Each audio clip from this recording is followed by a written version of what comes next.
कैसे हैं सभी? गुड इवनिंग सभी को, very good evening. Good evening सभी को, वेरी गुड इवनिंग। चलो, आज तो मैंने चेक कर लिया, आवाज तो सही आ रही है, वीडियो भी सही है ना? आज तो आपका काम मैंने ही कर लिया। नमस्ते। स्टाइल, नए नए स्टाइल।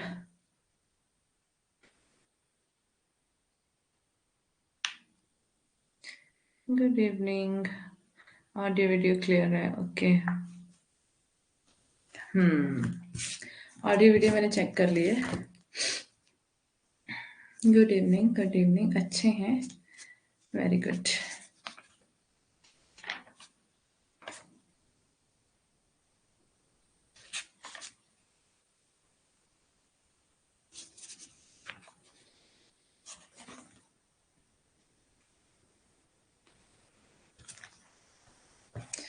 मैं अच्छी हूँ, आज मैं ठीक हूँ, बिल्कुल ठीक हूँ।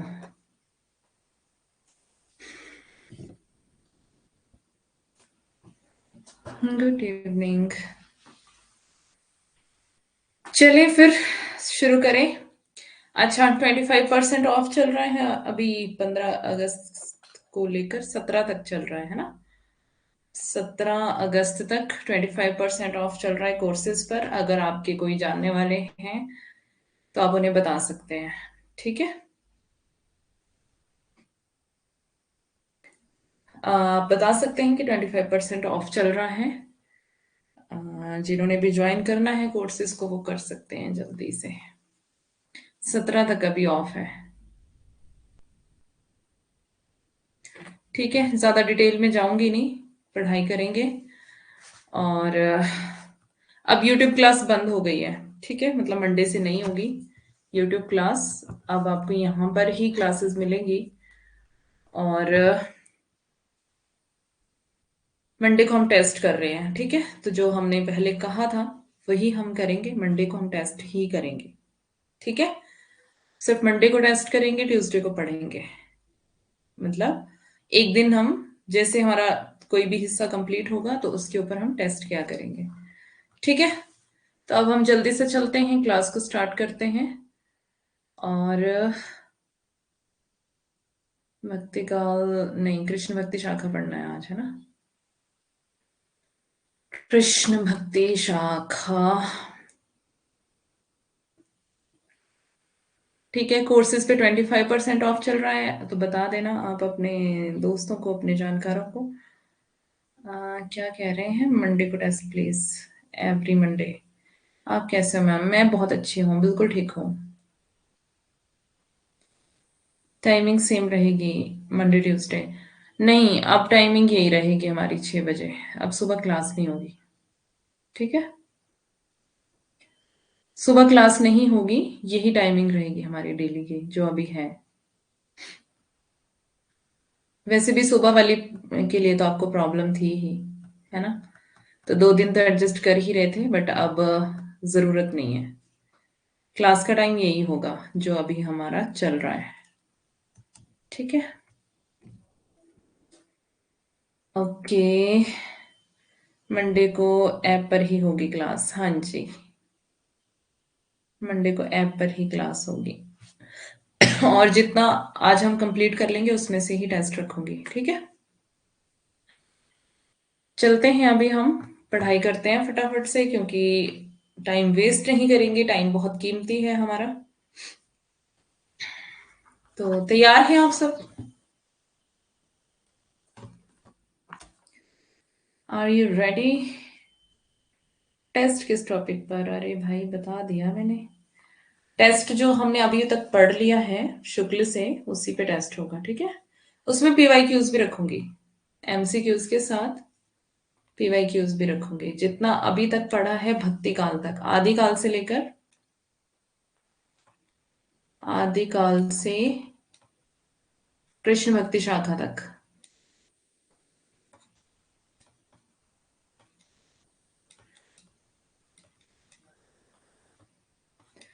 टेस्ट मंडे को, ठीक है? जिसको मेरी भाषा समझ नहीं आ रही वो यहाँ पर पढ़ ले। तो PYQs और MCQs दोनों इसमें होंगे।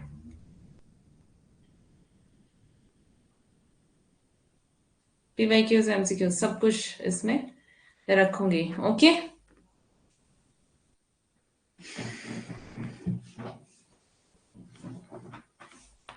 चले, मौसम कैसा है आपके वहां पर? बारिश हो रही है बहुत बहुत ज्यादा? यहाँ पर ठंड भी बहुत हो गई है बारिश के साथ साथ। हम्म।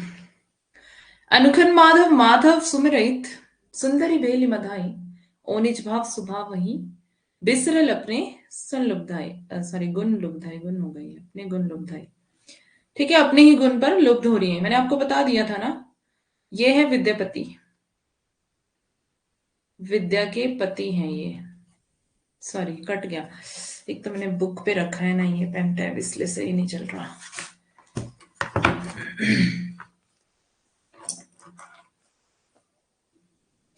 बारिश नहीं हो रही है तो अब तो आपके वहां गर्मी बहुत ज्यादा होगी ना? नहीं हो रही बारिश यहाँ पर तो, इतनी भयंकर बारिश हो रही है, खत्म होने का नाम ही नहीं ले रही है। और नुकसान भी बहुत ज्यादा हो रहे हैं, बादल फट फट रहे हैं और लैंडस्लाइड हो रहे हैं।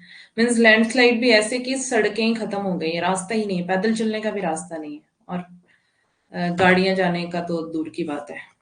ऐसी इस तरह का लैंडस्लाइड यहाँ पे हो रहा है, बादल फट रहे हैं जगह जगह, बहुत ज्यादा मौसम खराब है, हिमाचल में तो बहुत ज्यादा कंडीशन खराब है, और ठंड भी काफी है यहाँ पर। ये विद्यापति लिखा है, ठीक है, ये कट गया मुझसे। विद्यापति है, विद्यापति की पंक्तियां हैं ये, बता दिया मैंने आपको।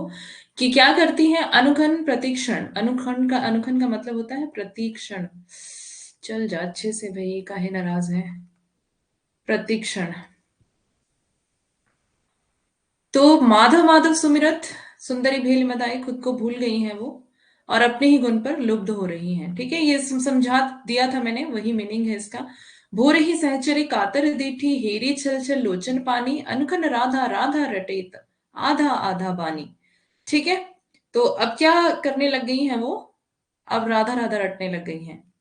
ठीक है, अपने आप को कृष्ण की जगह रख लिया है, अपने आप को कृष्ण समझने लगे, मतलब पागल सी हो गई है राधा। कहाँ गया? राधा संयम जब पनित ही माधव, माधव संयम जब राधा, दारुण प्रेम तब ही नहीं टूटत, बाढ़त बिरह का बाधा। क्या कह रहे हैं? कि जब जब अपनी सुध-बुध में आती हैं तो माधव कहती हैं, जब सुध-बुध खो देती हैं तो फिर राधा राधा कहने लग जाती हैं। दारुण प्रेम तब ही नहीं टूटत, बाढ़त बिरह का बाधा। प्रेम जो है वो टूट नहीं रहा, बढ़ता जा रहा है, विरह बहुत ज्यादा है। दूध इसी दारू दस दहन जैसे, दग्धई आकुल कीट परान, ऐसन बल्लभ हेरी सुधा मुखी, कवि विद्यापति भान। तो ये विद्यापति की पंक्तियां हैं, यहाँ पर क्लियर हो गया है। आगे चलते हैं। Good evening Anuradha, good evening, very good evening सभी को। अब क्लास पे ध्यान देंगे। ओके, तो कोशिश करते हैं आज इसको जल्दी जल्दी से, जितना भी हो पाएगा। फिनिश तो नहीं हो पाएगा ये 1 घंटे में, एक तो 1 घंटे की क्लास ना बहुत कम पड़ जाएगी हमारे लिए, बहुत दिक्कत हो जाएगी, कुछ करना पड़ेगा। इस पद का भावार्थ यह है कि प्रतिक्षण कृष्ण का स्मरण करते करते राधा कृष्ण रूप हो जाती हैं और अपने को कृष्ण समझकर राधा के वियोग में राधा राधा रटने लगती हैं। फिर जब होश में आती हैं तब कृष्ण के विरह से संतप्त होकर फिर कृष्ण कृष्ण करने लगती हैं। इस प्रकार अपनी सुध में रहती हैं तब भी, नहीं रहती हैं तब भी, दोनों ही अवस्थाओं में उन्हें विरह का ताप सहना पड़ता है। मतलब जब वो अ, अपनी सुध बुध में है तब भी विरह में है। जो हमने पंक्तियां पढ़ी उसी का मीनिंग यहाँ पर पूरा दिया हुआ है। जब वो होश में है तब भी कहाँ है? विरह में है। ठीक है, और जब वो होश खो बैठती हैं तब भी वो विरह में है। उनकी दशा उस लकड़ी के भीतर के कीड़े की सी रहती है जिसके दोनों छोरों पर आग लगी हो। अब इसी भाव का सूर का यह पद देखिए। अब पीछे हमने विद्यापति का देखा, अब सेम भाव का हम सूरदास का सूर सागर से देखते हैं। सुनो श्याम यह बात और को क्यों समझाए कहो, कहे दुह दिसी की रति बिरह बिरहने कैसे कै जो सहे। जब राधे तब ही मुख माधो माधो रटती हैं, जब माधो हवे जाती सकल तनु राधा बिरह दहे। उभय अग्र दव दारु कीट ज्यों शीतलता ही चहे। सूर्यदास अति विकल बिरहने कैसे हो सुख ना लहे। तो मतलब मीनिंग सेम है, बस शब्दों का थोड़ा थोड़ा हेरफेर है। मीनिंग सेम सेम है। क्या कहते हैं, जब राधे, जब वो राधा होती हैं तो मुख पर माधव माधव कहती हैं, माधव माधव रट रही हैं। बट जब वो अपने आप को माधव की जगह यानी कि कृष्ण की जगह रखती हैं, जब वो अपने आप को कृष्ण की जगह रख रही हैं, मतलब विरह में है, तो क्या हो रहा है, सकल तनु राधा विरह दहे, तो वो राधा राधा कहने लग जाती हैं। उभय उग्र दब दारु कीटी ज्यों, मतलब वही एक उस मतलब क्या था वो पीछे लकड़ी का एक वो लकड़ी का एक टुकड़ा जिसके दोनों तरफ आग लगी है, जो जैसे आपने देखा है ना, कोई लकड़ी होती है उसके अंदर कीड़े रहते हैं, कई बार चींटियां रहती हैं, है ना, और वो जल रही होती हैं चूल्हे में। चूल्हा होगा अगर आपके घर पे तो आपको जरूर पता होगा, है ना। तो वो लकड़ी जल रही होती है और उसके अंदर चींटियां या फिर कोई कीड़े ऐसे अंदर से निकलते हैं बाहर को। तो इधर से कोई जगह नहीं है बाहर निकलने के लिए, इधर से आग लगी है, इधर से धुआं भी निकलता है कई बार, है ना। तो मतलब कंडीशन कैसी होती है उनकी, कीड़ों की चींटियों की, कि कब जैसे मतलब कैसे भागे हम बाहर, कैसे जाएं, इस आग से कैसे बचे। तो वही विरह की आग में वो शीतलता ही, मतलब शीतलता ही चाहे, मतलब उस शीतलता को चाह रही है। सूर्यदास अति विकल बिरहणी कैसे हूँ सुख ना लहे। तो मतलब सूरदास क्या कह रहे हैं कि जो बहुत ही व्याकुल है, अति विकल, बहुत ही ज्यादा अति व्याकुल है जो विरह में, वो कैसे सुख ना ले, मतलब किसी भी तरह से उसको सुख नहीं मिल रहा है ना। दोनों ही सिचुएशन में जब वो सुध बुध खो जाती हैं, खो देती हैं, तब भी वो विरह में है, और जब वो अपनी सुधि में वापस आ जाती हैं तब भी वो विरह में है।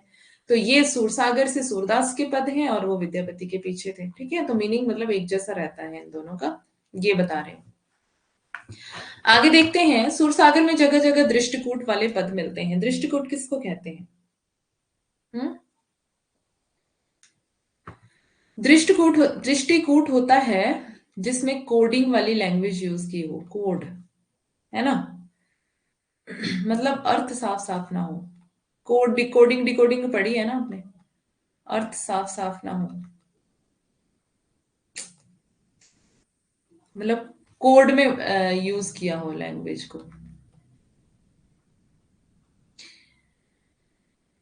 यह भी विद्यापति का अनुकरण है, ये विद्यापति के अनुकरण पर ही इन्होंने सूरसागर में लिखा हुआ है सूरदास ने, ठीक है। सारंग शब्द को लेकर सूर ने कई जगह कूट पद कहे हैं। विद्यापति की पदावली में इसी प्रकार का एक कूट देखिए, सारंग ने, मतलब इधर सिर्फ सारंग शब्द की बात कर रहे हैं, ठीक है। यहाँ पे भी सारंग शब्द दिया है, और यहाँ पर भी सारंग शब्द दिया है, यहाँ पर भी सारंग शब्द दिया है, यहाँ पर भी दिया है, और यहाँ पर भी दिया है, 4 बार दिया है, 5 बार दिया है, और इनका मीनिंग जो है वो अलग अलग रहता है, ठीक है। सारंग नयन मतलब कि हिरनी जैसी आंखें। पेन क्यों नहीं चल रहा है मेरा सही से, कुछ समझ ही नहीं आ रहा है कुछ। 1 मिनट जरा, इसको निकाल के लगाती हूँ दोबारा।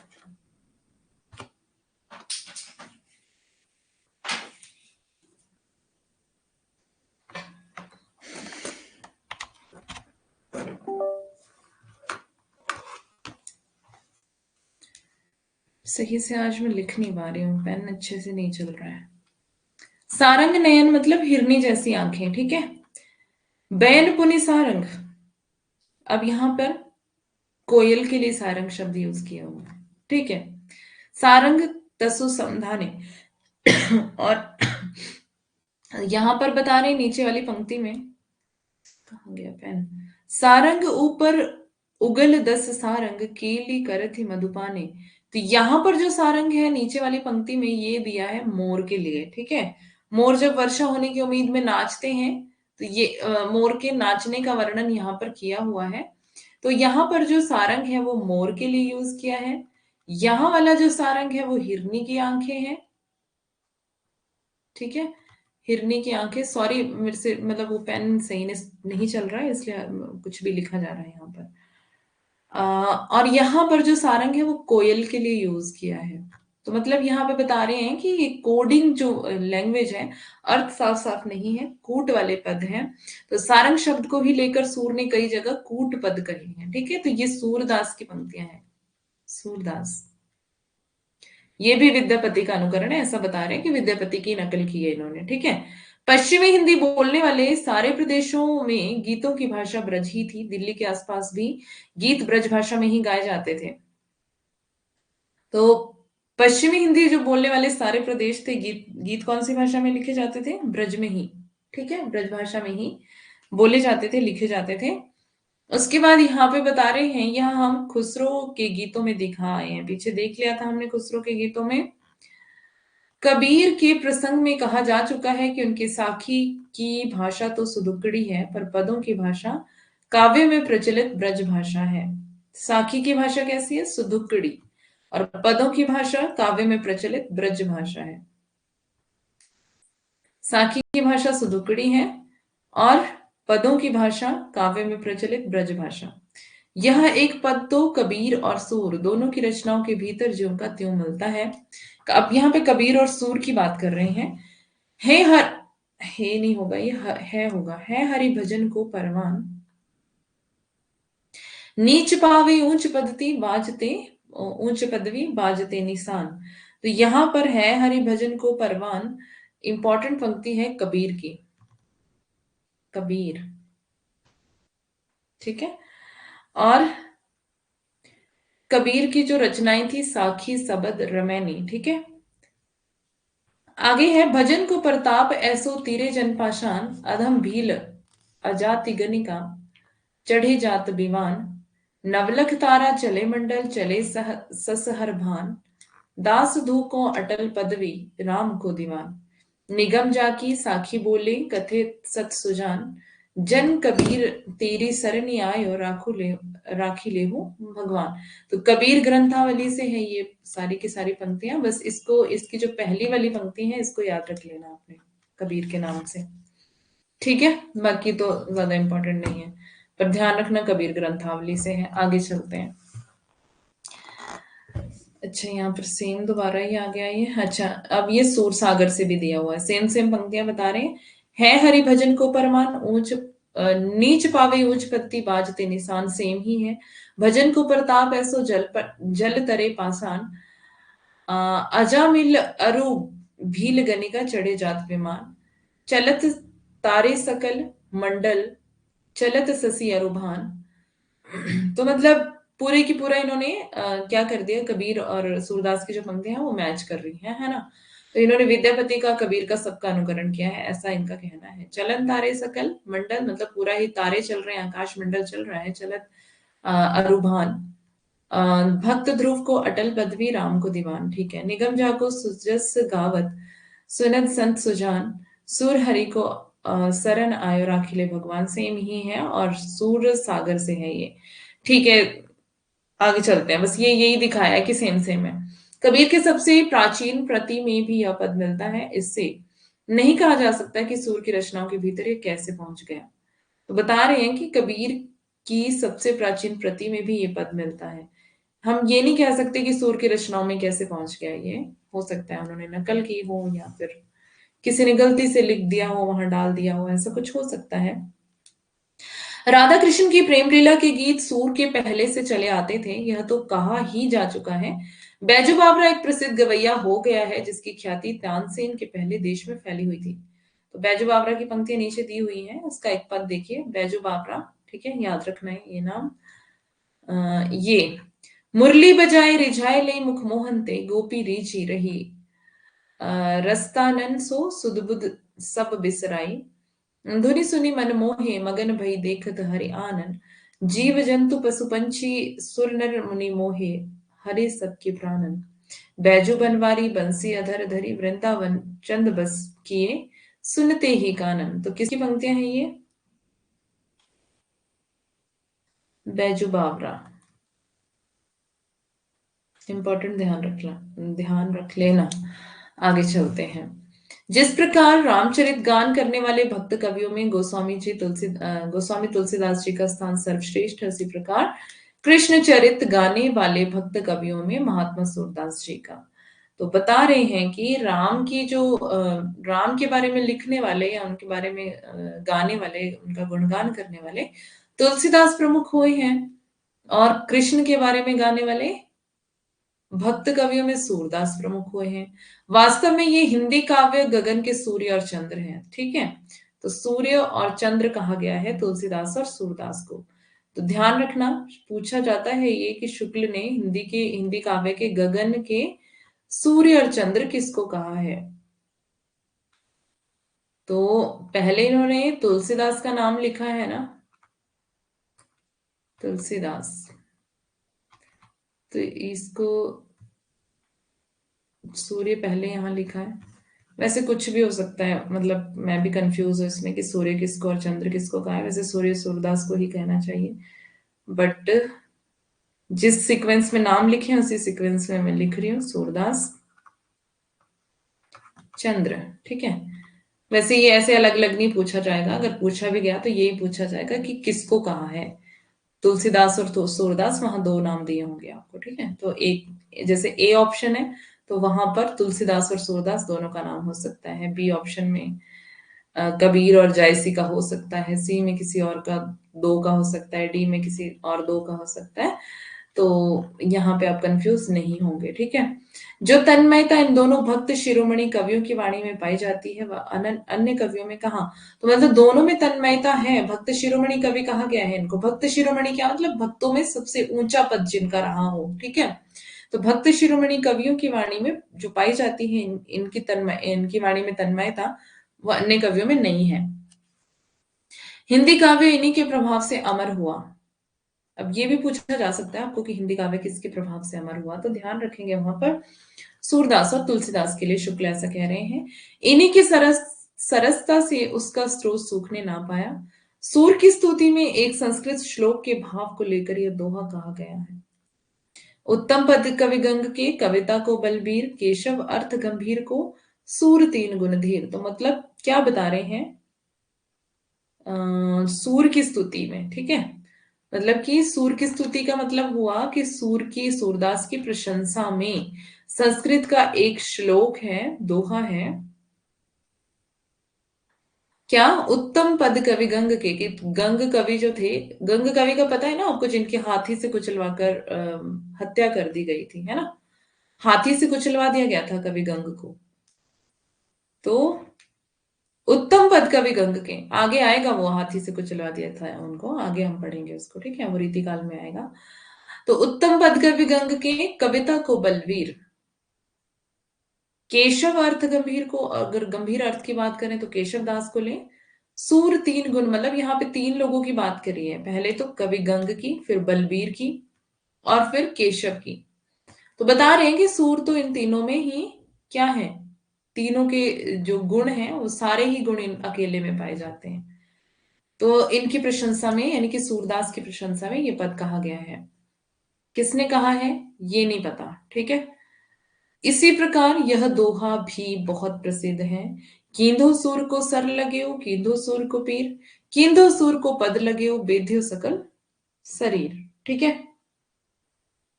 तो ये भी किसकी स्तुति में है, सूरदास की स्तुति में।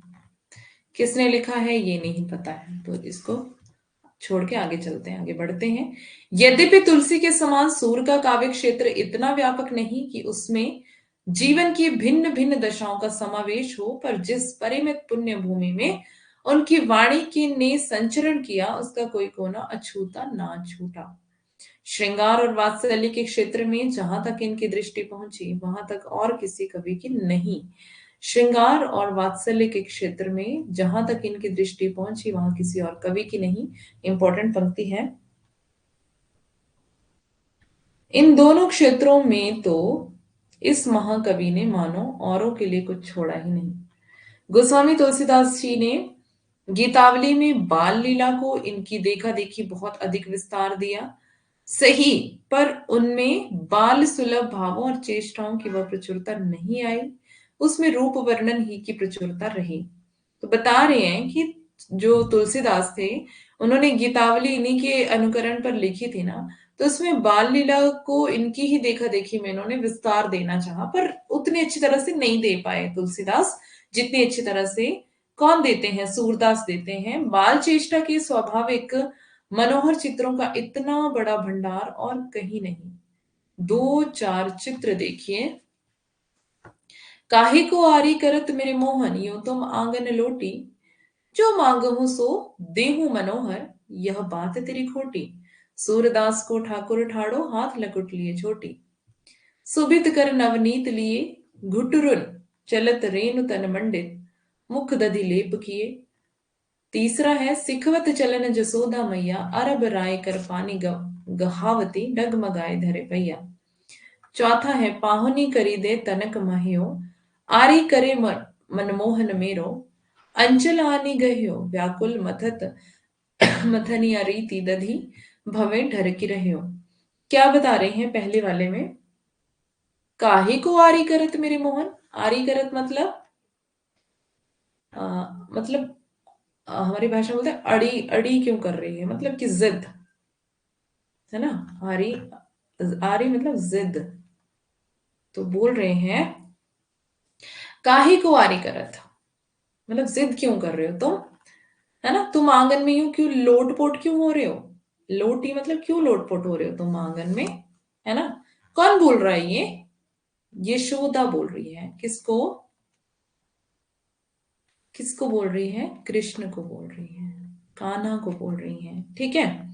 कि तुम क्यों जिद करते हो, आंगन में क्यों ऐसे लोटपोट हो रहे हो। बच्चे ऐसे लोटपोट हो जाते हैं ना आंगन में, मुझे यही चाहिए, मुझे यही चाहिए, है ना, मुझे माखन ही चाहिए।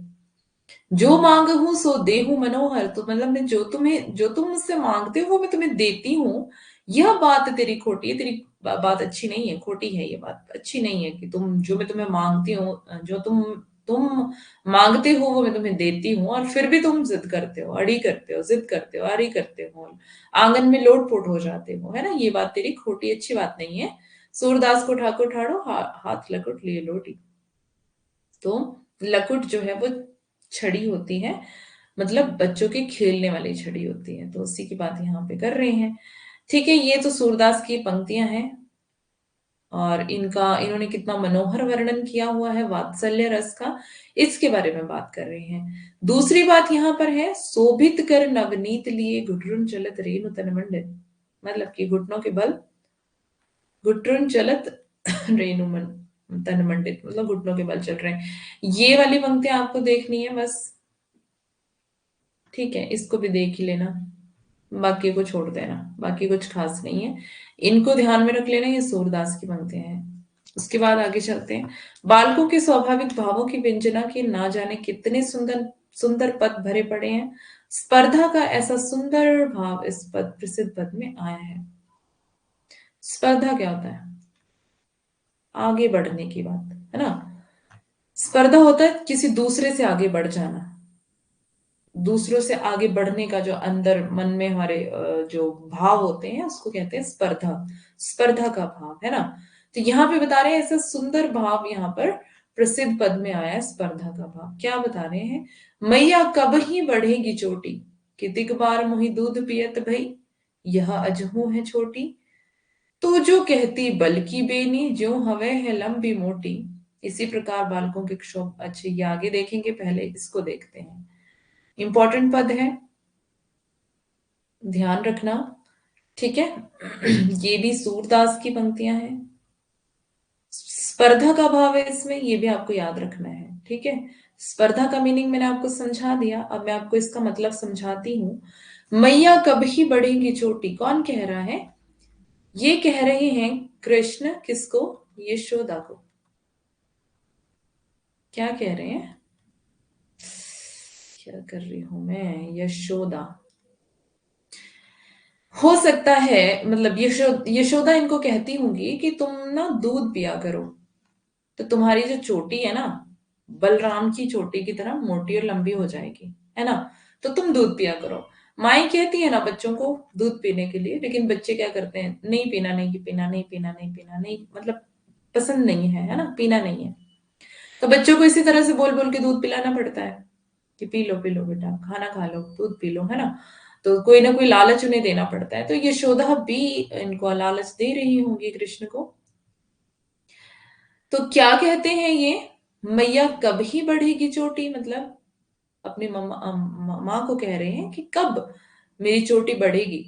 अभी तक भी तो ये छोटी है, कितनी बार मुही दूध पियत भाई, मैंने कितनी बार दूध पी लिया और कितनी बार तो मुझे दूध पिलाती हो, यह अजहू है छोटी, मेरी चोटी तो अभी भी छोटी है।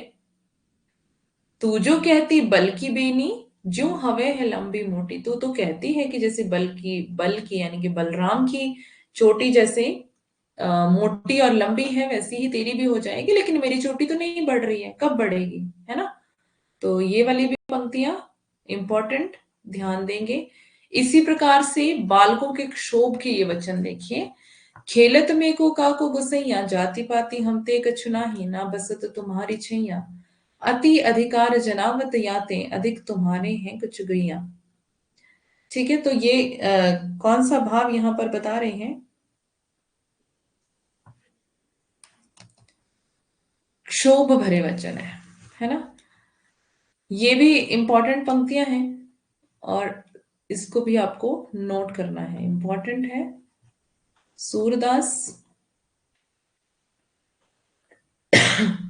यहां पे बता रहे हैं, वात्सल्य के समान ही श्रृंगार के संयोग और वियोग दोनों पक्षों का इतना प्रचुर विस्तार और किसी कवि में नहीं। इंपॉर्टेंट पंक्ति, गोकुल में जब तक श्री कृष्ण रहे तब तक का उनका सारा जीवन ही संयोग पक्ष है। गोकुल में जब तक कृष्ण रहे, मतलब कृष्ण रहे हैं साथ में, तब तो संयोग पक्ष ही होगा ना, है ना। लेकिन जब नहीं रहेंगे साथ में तब वियोग पक्ष होगा। दान लीला, माखन लीला, चिरहरण लीला, रास लीला आदि न जाने कितनी लीलाओं पर सहस्त्र पद भरे पड़े हैं। सहस्त्र मतलब 100, सैकड़ों, तो इसको हम सैकड़ों बोल सकते हैं, है ना। तो सैकड़ों पद भरे पड़े हैं इनकी लीलाओं पर ही। राधा कृष्ण के प्रेम के प्रादुर्भाव की कैसी स्वाभाविक परिस्थितियों का चित्रण हुआ है, यही देखिए। करील्यो न्यारी हरि आपनी गैया, नहीं ना बसात लाल कछु तुम सो, सबे गवाले कठैया। मतलब क्या बता रहे हैं कि तुम अपनी न्यारी मतलब कि अलग कर लो अपनी गायों को, है ना, नहीं तो मिक्स हो जाएंगी सारी, क्योंकि सारे गवाल जो हैं वो एक ही जगह पर एक ठाव एक ठैया एक ही जगह पर क्या कर रहे हैं, सब अपनी गायों को चरा रहे हैं। धेनु दुहत अति ही रति बाढ़ी, एक धार दोहनी पहुंचावत, एक धार जहां प्यारी ठाड़ी, मोहन करते धार चलती पै, मोहिनी मुख अति ही छवि बाढ़ी। श्रृंगार के अंतर्गत भाव पक्ष और विभाव पक्ष दोनों के अत्यंत विस्तृत और अनूठे वर्णन इस सागर के भीतर लहरें मार रहे हैं। राधा कृष्ण के रूप वर्णन में ही सैकड़ों पद कहे गए हैं, जिनमें उपमा, रूपक और उत्प्रेक्षा आदि की प्रचुरता है। आंख पर ही न जाने कितनी उक्तियां हैं, सिर्फ आंख पर ही, जैसे देखी री हरि के चंचल नैन, खंजन मीन मृगज चपलाई, नहीं पटतर एक सैन, राजीव दल इंदीवर शत दल, कमल कुशेषय जाति, निसि मुद्रित प्रातः ही वै विगसत, ये विघ्ने दिन राति, अरुण असित सित झलक पलक प्रति, को बरने उपमाए, मानो सरस्वती गंग जमुन मिली, आगम कीनो आए। तो क्या कह रहे हैं यहां पर, आंख के ऊपर ही सैकड़ों पथ, है ना। तो देखी रे हरि के चंचल नैन, एक तो नैन आंखें हैं, खंजन मीन, है ना, मछली की तरह आंखें, राजीव दल, इंदीवर कमल की तरह, शतदल कमल कुशे, मतलब अलग अलग पर्यायवाची आंखों के दिए हुए हैं यहाँ पर, पर्यायवाची शब्द, है ना। आंख पर ही मतलब पूरा इन्होंने ये लिख दिया हुआ है, ध्यान देंगे इसको, ठीक है। तो मछली की तरह है, पक्षी की तरह है, इस तरह से अलग अलग जो उपमाएं हैं दी गई हैं कृष्ण के नैनों में। कृष्ण के नैनों की बात चल रही है यहाँ पर, ठीक है। तो कृष्ण की आंखों की शोभा जो है वो कमल से भी ज्यादा है। कमल जो है सूर्य के साथ ही खिलते हैं, सूर्य के साथ ही जब सूर्य छिपता है तब बंद बंद भी हो जाते हैं। तो इस तरह से वो व्याख्या कर रही है ना, कि जो कृष्ण के नयन है वो कैसे हैं, हमेशा ही खिले रहते हैं। मतलब कि कमल की तरह नहीं है कि जो बंद भी हो जाते हैं कमल। तो मतलब कमल से भी अच्छा उनकी आंखों को बताया है। इस तरह से इन्होंने एक वर्णन किया है कृष्ण की आंखों का। सूर्य की किरणों से भी अधिक जो लालिमा है ना, उसकी मतलब कोई उपमा ही नहीं दी जा सकती है।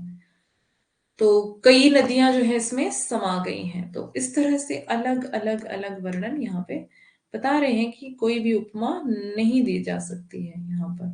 को बरने उपमाएं मानो सरस्वती गंग जमुन मिले। मतलब ऐसा लग रहा है कि मानो सरस्वती गंगा जमुना तीनों जो नदियां हैं वो सब इनकी आंखों में मिल गई हैं। मिली आगम की इन्हों आए, तो मतलब इन्हीं की आंखों में आकर के मिल गई हैं। तो इस तरह से एक इनकी आंखों का, इनकी आंखों की सुंदरता का वर्णन किया हुआ है। बता रहे हैं कि सैकड़ों पद तो नैन पे, आंखों पे मिल जाएंगे इस तरह से। के पति उपालंब भी क्या है ये, के प्रति होगा ना, नेत्रों के प्रति होगा। नेत्रों के प्रति उपलम्भ भी कहीं कहीं बड़े मनोहर हैं। उपलम्भ पता है क्या होता है ना, मेरे नैना बिरह की बेल बई। मेरे मेरे नैना कैसे हो गए, बिरह की बेल। सींचत नैन नीर के सजनी मूल पतार गई। मतलब ऐसे हो गए कि आंखों से पानी बरसता ही जा रहा है। बिकसती लता सुभाए आपने छाया सघन भई। अब कैसे निरुवारों सजनी सब तन पसरी पसरी छई। तो ठीक है, ये तो नैनों के बारे में ही बात हो रही है।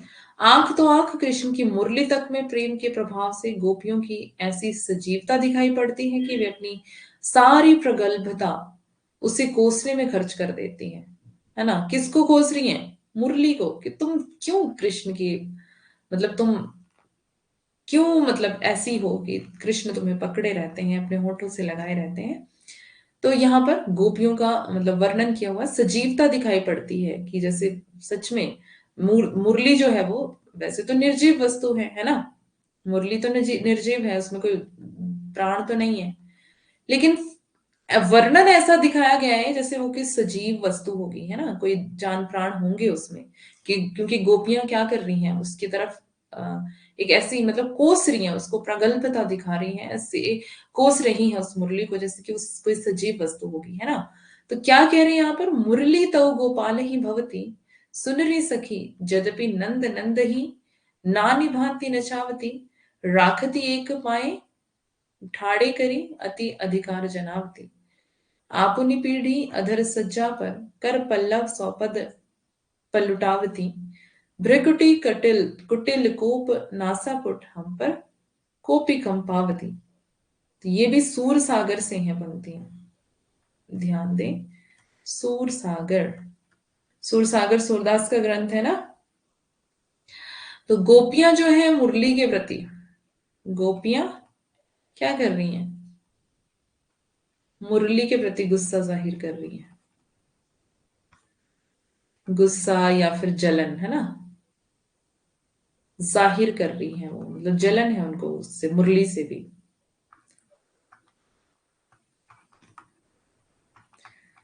ठीक है, सूरसागर की पंक्तियां हैं सूरदास की, इंपॉर्टेंट है, ध्यान देंगे। आगे चलें।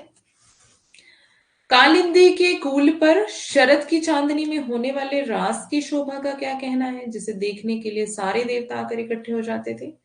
सूर ने एक न्यारे प्रेमलोक की आनंद छटा अपने बंद नेत्रों से देखी है।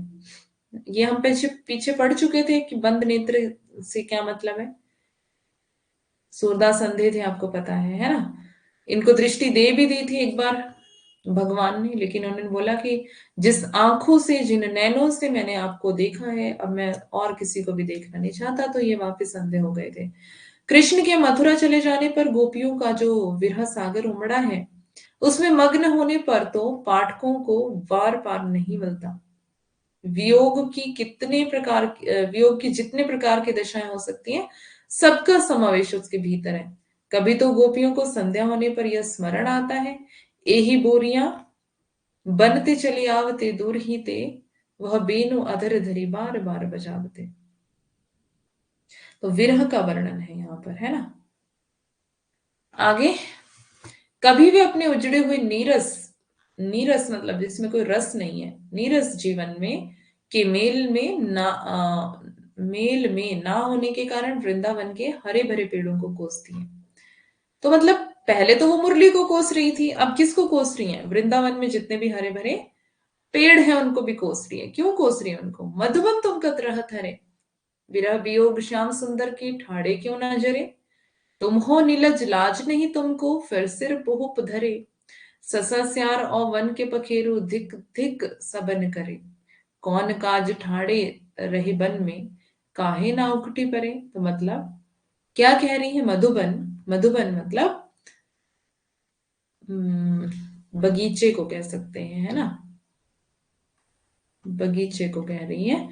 क्या कह रही है? तुम कत रहत हरे, तो तुम क्यों हरे भरे हो? क्यों हरे हो तुम? हम तो यहाँ वियोग में मर रही हैं और तुम हरियाली हो, है ना, तुम हरे भरे होते जा रहे हो। मधुबन तुम कत रहत हरे, तुम क्यों हरे भरे हो, बिरह वियोग श्याम सुंदर के ठाड़े क्यों न जरे। कि मतलब कृष्ण यहाँ पर नहीं है, वो वृंदावन छोड़कर चले गए हैं, है ना। तो विरह का वियोग तुम्हें होना चाहिए था, तो तुम्हें सूख जाना चाहिए था। तुम्हें पत्तों को कह रही, तुम्हें झड़ जाना चाहिए था। क्यों ना जरे, तुम क्यों नहीं जड़े हो, है ना। तुम सूखे क्यों नहीं हो, तुम उजड़े क्यों नहीं हो। जैसे हम विरह में परेशान हैं, तुम्हें भी होना चाहिए, कोस नहीं है। मधुबन तुम कत रहत हरे, विरह वियोग श्याम सुंदर के ठाड़े क्यों ना जरे, तुम हो नीलज लाज नहीं तुमको, फिर सिर पुहुप धरे। मतलब तुम निर्लज हो, तुम्हें लाज नहीं, तुम्हें शर्म नहीं, तुम्हें अक्ल नहीं। हम्म फिर सिर पुहुप धरे, ससा स्यार और वन के पखेरु धिक धिक सबन करे। मतलब जितने भी वन के पखेरु हैं, पक्षी हैं, पखेरु पक्षी जानवर, जितने भी वन में जीव जंतु हैं, वो सब क्या कर रहे हैं? तुमको धिक धिक कर रहे हैं, धिक्कार रहे हैं तुमको वो सारे। क्यों? क्योंकि तुम हरे भरे हो, तुम्हें हरे भरे नहीं रहना चाहिए। क्यों? कृष्ण का वियोग में तुम्हें विरहित हो जाना चाहिए, है ना। कौन काज ठाड़े रहे रहे बन में, काहे ना उकटी परे। तो मतलब क्या कर रही हैं? इनको उल्लाहना दे रही हैं, ठीक है, कोस रही हैं कि हम दुखी हैं तो तुम भी दुखी हो जाओ, है ना, तुम क्यों खुश हो। तो गुस्सा जाहिर कर रही है वन के प्रति भी, मतलब बगीचे, हरे भरे पेड़ पौधे फूलों के प्रति भी गुस्सा जाहिर कर रही है। तो ये सूर सागर और भ्रमर गीत दोनों में है ये, ठीक है। सूर सागर और भ्रमर गीत दोनों में है। आगे चलते हैं। परंपरा से चले आते हुए चंद्र उपालंभ आदि सब विषयों पर विधान, सब विषयों का विधान सूर के वियोग वर्णन के भीतर है, कोई बात छूटी नहीं है। सूर की बड़ी भारी विशेषता है नवीन प्रसंगों की उद्भावना। मोस्ट इंपॉर्टेंट पंक्ति, बहुत बार पूछी गई है। सूर की बड़ी भारी विशेषता है नवीन प्रसंगों की उद्भावना। प्रसंग उद्भावना करने वाली ऐसी प्रतिभा हम तुलसी में नहीं पाते। अब देखो यहाँ पर तो तुलसी से भी ज्यादा इनको, इनका वर्णन ये कर रहे हैं, इनकी प्रशंसा ये कर रहे हैं कि ऐसी प्रतिभा तो तुलसी में भी नहीं है। नवीन प्रसंगों की उद्भावना मतलब नए नए प्रसंग लेकर आ रहे हैं। बाल लीला और प्रेम लीला दोनों के अंतर्गत कुछ दूर तक चलने वाले ना जाने कितने छोटे मोटे मनोरंजक वृत्तों की कल्पना सूर ने की है। जीवन के एक क्षेत्र के भीतर कथा वस्तु की यह स्मरण रमणीय कल्पना ध्यान देने योग्य है। आगे है, राधा कृष्ण के प्रेम को लेकर कृष्ण भक्ति की जो काव्य धारा चली उसमें लीला पक्ष अर्थात बाह्यार्थ विधान की प्रधानता रही है। उसमें केली विलास, रास, छेड़छाड़, मिलन की युक्तियों आदि बाहरी बातों का ही विशेष वर्णन है। प्रेमलीन हृदय की नाना अनुभूतियों की व्यंजना कम है। वियोग वर्णन में कुछ संचारियों का समावेश मिलता है पर वे रूढ़ और परंपरागत हैं। उनमें नूतन उद्भावना बहुत थोड़ी पाई जाती है। भ्रमर गीत के अंतर्गत अलबत्त सूर ने आभ्यंतर पक्ष का भी विस्तृत उद्घाटन किया है। प्रेम दशा के भीतर की ना जाने कितनी मनोवृत्तियों की व्यंजना गोपियों के वचनों के द्वारा होती है। सूर सागर का सबसे मर्म स्पर्शी और वाग वेदग्ध पूर्ण अंश भ्रमर गीत है। इसको भी आप नोट करेंगे। सबसे ज्यादा मर्म स्पर्शी और वाग वेदग्ध पूर्ण अंश कौन सा है? भ्रमर गीत। मर्म को स्पर्श करने वाला, हृदय को स्पर्श करने वाला, जिसमें गोपियों की वचन वक्रता अत्यंत मनोहारिणी है। ऐसा सुंदर उपालंब काव्य और कहीं नहीं मिलता, है ना। उद्धव तो अपने निर्गुण ब्रह्मा ज्ञान और योग कथा द्वारा गोपियों को प्रेम से विरत करना चाहते हैं। उद्धव क्या कर रहे हैं? उद्धव गोपी संवाद देखा था ना हमने, भ्रमर गीत में मिलेगा आपको, वो आपके सिलेबस में है भ्रमर गीत, है ना। उद्धव तो अपने क्या कर रहे हैं? निर्गुण ब्रह्मा का ज्ञान लेकर आए हुए हैं गोपियों के पास, योग कथा सुना रहे हैं उनको, और उनको उनमें विरत करना चाहते हैं। और गोपियां उन्हें कभी पेट भर बनाती हैं तो कभी उनसे अपनी विवशता और दीनता का निवेदन करती हैं। कभी तो मतलब अलग अलग तरह से उस उद्धव के साथ बिहेवियर कर रही हैं, वो बिहेव कर रही हैं अलग अलग तरह से, है ना। कभी विवशता बताती हैं, कभी दीनता बताती हैं, कभी बेवकूफ भी बनाती हैं। उद्धव के बहुत बकने पर वे कहती हैं, क्या कहती हैं? ओधो तुम अपनो जतन करो, हित की कहत कुहित की लागे, किन बेकाज ररो। जाय करो उपचार आपनो, हम जो कहते हैं जी की, कछु कहत कछुवे करे कही डारत, धुन देखियत नहीं नेकी। क्या कह रहे हैं? उधो, उधो मतलब उद्धव, तुम अपनो जतन करो, कि तुम अपनी जितनी कोशिश करना चाहते हो कर लो, ठीक है। सुर की कविताओं में हृदय पक्ष ज्यादा है, शुक्ल ऐसा कह रहे हैं, मतलब हृदय को स्पर्श करने वाली बातें, है ना। ध्यान रखनी है आपको ये बात भी।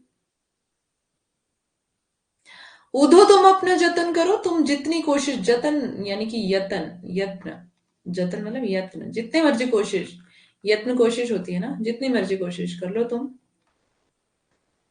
हमें तो तुम हिला भी नहीं पाओगे, है ना। हित की कहत कुहित की लागेंगे, हम तो तुम्हारे हित के लिए कह रहे हैं और तुम्हें कुहित की लग रही है, या फिर तुम हमारे हित के लिए बोल रहे हो और हमें लग रहा है कि तुम हमारा हित नहीं चाहते हो। किन बेकाज रहो, ये बिन मतलब के काम में क्यों लगे हो तुम। जाय करो उपचार अपनो, मतलब अपना इलाज करवा लो। हम बोलते हैं ना, तुम्हें तुम्हारा दिमाग खराब हो गया, जाके तुम इलाज करा लो अपना, है ना। तो वैसे ही गोपियां क्या कह रही हैं उद्धव को? जाओ तुम जाके अपना इलाज करा लो। हम जो कहते हैं जी कि हम जो भी कह रहे हैं अपने दिल की बात कह रहे हैं। कछु कहत कछुवे कहीं डारत, हम कह कुछ रहे हैं और तुम कुछ और ही बोलते जा रहे हो। धुन देखिए तो नहीं कि तुम हमारी धुन को नहीं देख रहे हो कि हमारी धुन कहाँ पर जा रही है ना। तो भ्रमर गीत सार में क्या किया हुआ है? निर्गुण पर सगुण की विजय दिखाई गई है। निर्गुण पर सगुण की विजय दिखाई है। किसके माध्यम से? उद्धव और गोपियों के माध्यम से। उद्धव गोपी संवाद, ठीक है, उद्धव और गोपियों के माध्यम से। तो ये निर्गुण का उपदेश लेकर आते हैं और गोपियां सगुण का उपदेश दे रही हैं।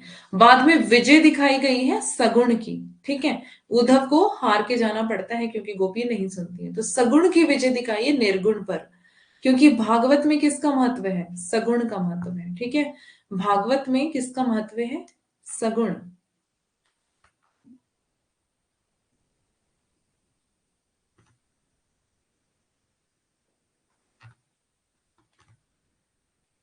समझ आ रहा है ना? कोई दिक्कत परेशानी? इस भ्रमर गीत का महत्व एक बात से और बढ़ गया है। भक्त शिरोमणि सूर ने इसमें सगुण उपासना का निरूपण बड़े ही मार्मिक ढंग से किया है।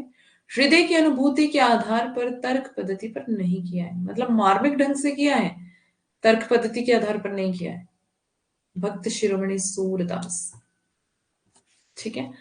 सगुण निर्गुण का यह प्रसंग सूर अपनी ओर से लाए हैं। मतलब ऐसा नहीं है कि उन्होंने कहीं से पुराणों से उठाया है, इतिहास से उठाया है, अपनी ओर से लेकर आए हैं सूरदास। सगुण निर्गुण का ये प्रसंग, ठीक है, जिससे संवाद में बहुत रोचकता आ गई है। तो जो उद्धव गोपी संवाद होता है वो कैसा है, रोचक है ना, इंटरेस्टिंग है, रोचक मतलब इंटरेस्टिंग है। कोई इंटरेस्टिंग मूवी, इंटरेस्टिंग स्टोरी होती है, उसको सुनते हैं ना बड़े ध्यान से। यही बात यहाँ पर कर रहे हैं कि जो उद्धव गोपी संवाद है, ये वाला प्रसंग सगुण निर्गुण वाला, ये सूरदास अपनी तरफ से लाए हैं, अपने दिमाग से, उनके दिमाग की खुद की उपज है, कोई वेदों पुराणों से नहीं उठाया। भागवत में ये प्रसंग नहीं है, ऐसा कह रहे हैं शुक्ल। सूर के समय में निर्गुण संत संप्रदाय की बातें जोर शोर से चल रही थी। तो उस समय क्या था, निर्गुण संत संप्रदाय की बातें कैसे चल रही थी, जोर शोर से, है ना, निर्गुण सगुण मतलब काफी चल रहा था।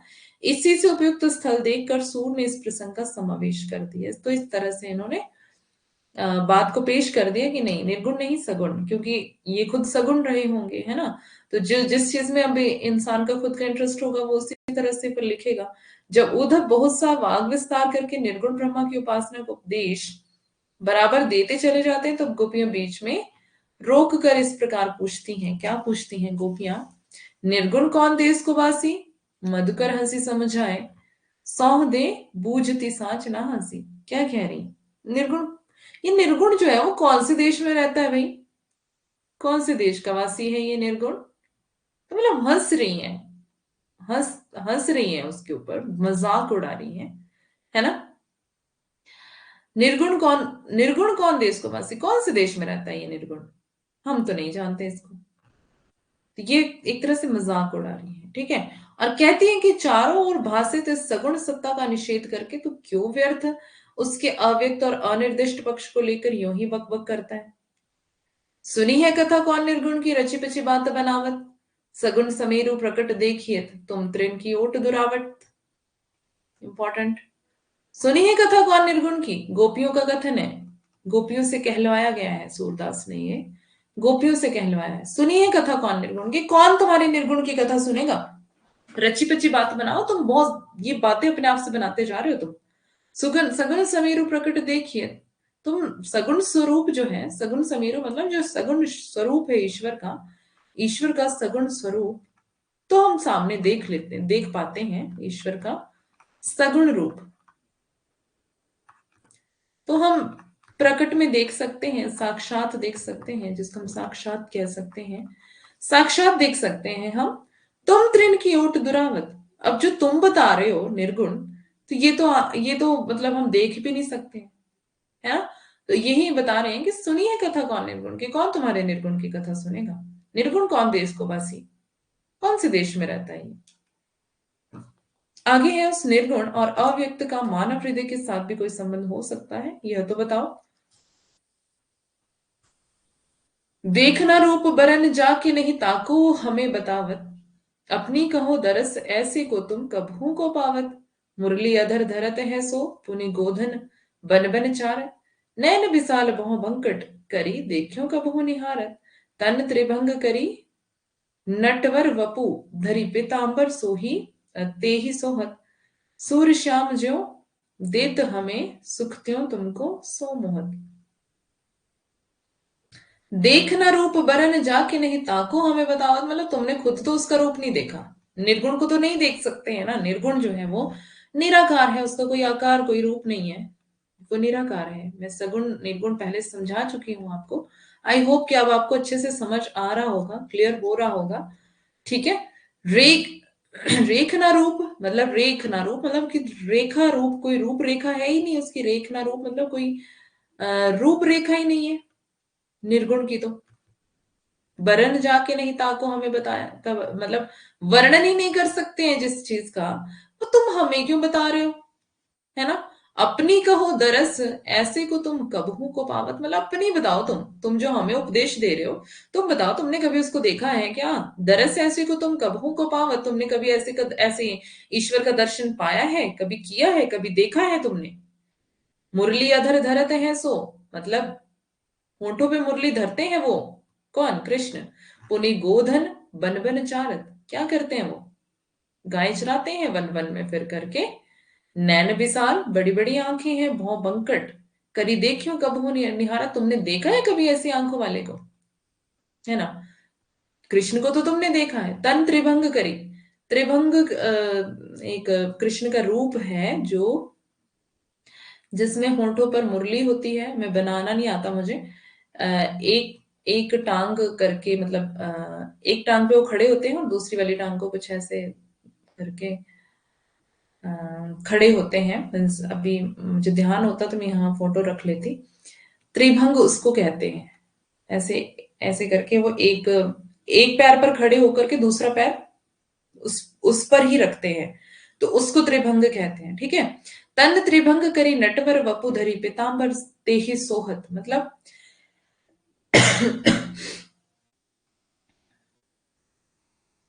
पीताम्बर पीला वस्त्र, तेहि जो मतलब पहनते हैं वो, और उनको अच्छा भी लगता है। सूर श्याम जो देत हमें सुख त्यों तुमको सो मोहत। तो मतलब ये अपने कृष्ण की सगुण स्वरूप की बात कर रहे हैं, और साथ में क्या कर रहे हैं, मजाक उड़ा रहे हैं। और गोपियां कह रही हैं कि क्या तुम अपनी बताओ, तुमने देखा है कभी निर्गुण स्वरूप को? नहीं देखा तुमने। फिर कृष्ण के बारे में तो हम बता सकते हैं कि वो तो गाय चराते हैं, वन वन में फिरते हैं, दिखते हैं, रोज ही दिखते हैं, है ना। लेकिन तुम्हारे जो निर्गुण स्वरूप ईश्वर है वो तो कभी दिखते भी नहीं है, हमने देखा भी नहीं है उनको। अंत में भी ये कहकर बात समाप्त करती है कि तुम्हारे निर्गुण से तो हमें कृष्ण के अवगुणों में ही अधिक रस जान पड़ता है।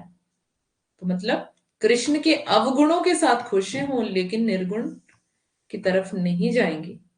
ठीक है। कृष्ण में अवगुण भी होंगे। मतलब अवगुण क्यों कह रही है, क्योंकि वो छोड़कर चले गए हैं, उनको धोखा देकर चले गए हैं, है ना। और रासलीला ही करते रहते हैं गोपियों के साथ। अवगुण है, लेकिन हम फिर भी उसी को ही प्यार करेंगे, उसी की उपासना आराधना करेंगे। हम तुम्हारे निर्गुण को नहीं मानेंगे हम। ऊनो कर्म क्यों मातुल बदी, मदिरा मत प्रमाद, सुर श्याम एते अवगुण में निर्गुण ते अति स्वाद। यही जो ये वाली लास्ट वाली पंक्ति है, इसी का ये वाला मीनिंग ऊपर दिया हुआ है। ठीक है। तो यहाँ तक ये समाप्त हो गया है, और टाइम आपका हो गया है। आगे पढ़ना है तो बताओ। दूसरी स्लाइड मेरे पास है, दूसरी पीडीएफ है इसके आगे। नंददास से है ना अभी। नंददास पढ़ना है तो फिर आगे निकालती हूँ मैं। जाना है तो बताइए।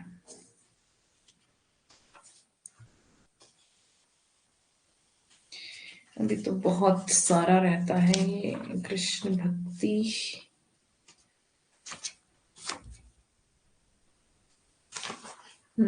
18 कवि है इसमें। अभी तो हम पहुंचे तीसरे पर। अभी लग जाएगा इसमें time.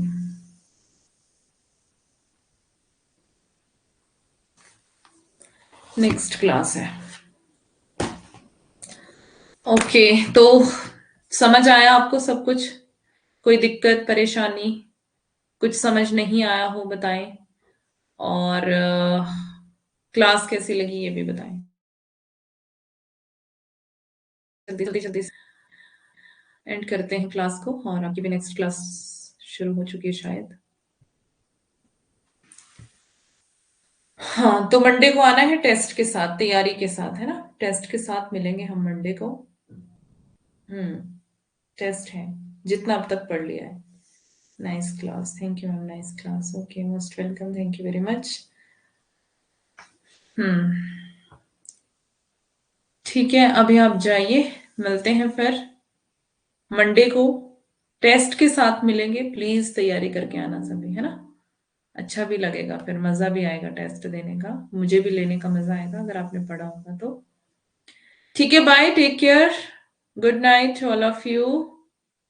Welcome, most welcome, bye bye, most welcome, bye, take care.